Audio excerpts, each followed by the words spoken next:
All right, we are back. We've got parts, got a whole bunch of stuff. So where we left off, cleaning the oil pan, everything's pretty clean now. Made sure to score it as much as possible with the brush.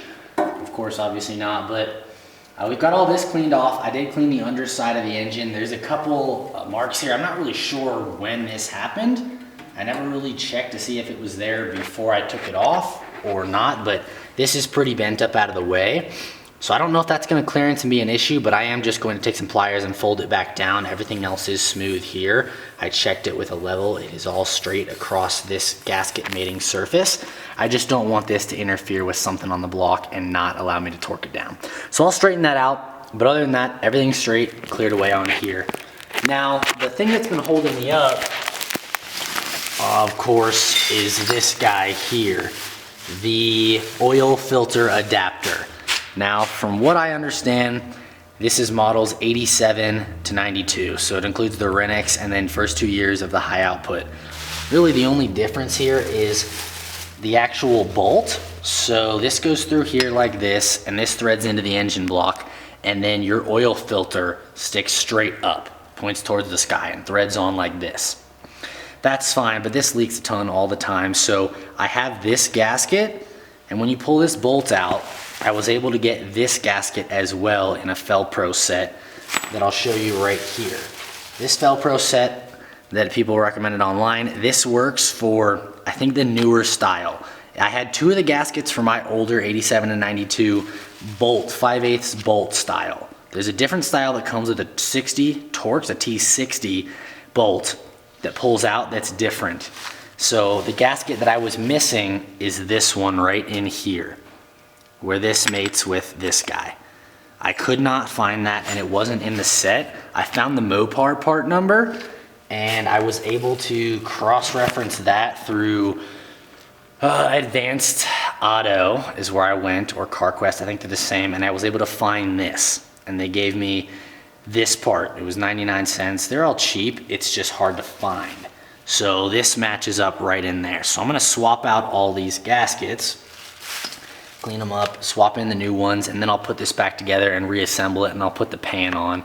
Odds are I probably won't catch any of that on camera, but in order, if you've got the 5/8 bolt style oil filter adapter, you're gonna need, I mean, you might be able to find a set, and actually what I'd recommend is just go online. I saw a lot of stuff that recommended parts you could buy from like Morris 4x4 or 4-wheel parts that would probably have everything you need.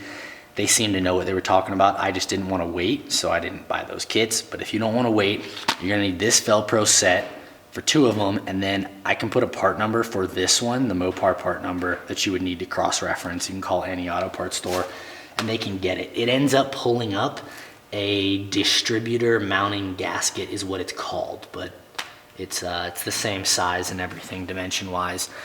So that all works out. We're gonna throw that in. So there's 3 gaskets on your oil filter adapter. No matter which one you've got, there's gonna be 3, just the placing and the size is different depending on the years. So you're gonna have one in between here, I've already replaced.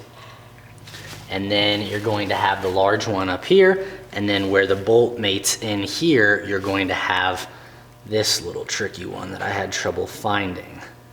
So, pretty squishy. That's fine. Now, a couple stuff I got from the junkyard today. We pan over here.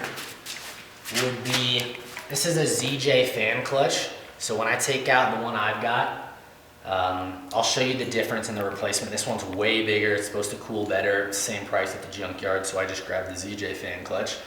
I've got a new throttle cable because mine is broken. These plastic tabs where it mounts to the firewall on mine broke. So I've got no real pedal response, which is pretty cool.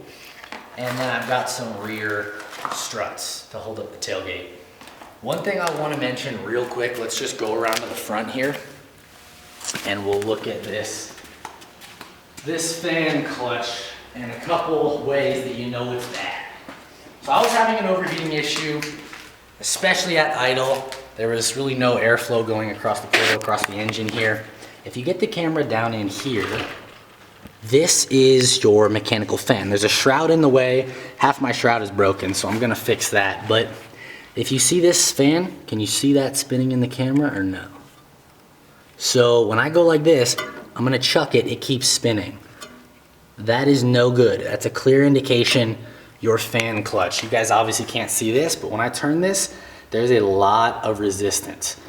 What happens is this is attached to the pulley, this is attached to the fan. If the clutch is worn out, the fan spins, the clutch spins, or the pulley spins, but the clutch slips. So it doesn't spin the fan as fast as it should. So you can tell if it's slipping and it's loose if you just flick it with your hand and it keeps spinning. If there's no resistance, keeps going, it means the clutch is worn out in here. So your engine's gonna be spinning, but the fan isn't spinning as fast as it should be. So we're gonna replace this. I'll show you the size difference between the ZJ fan clutch and the XJ fan clutch. This one's a lot bigger. We'll see if it does anything for me. But that's it for now.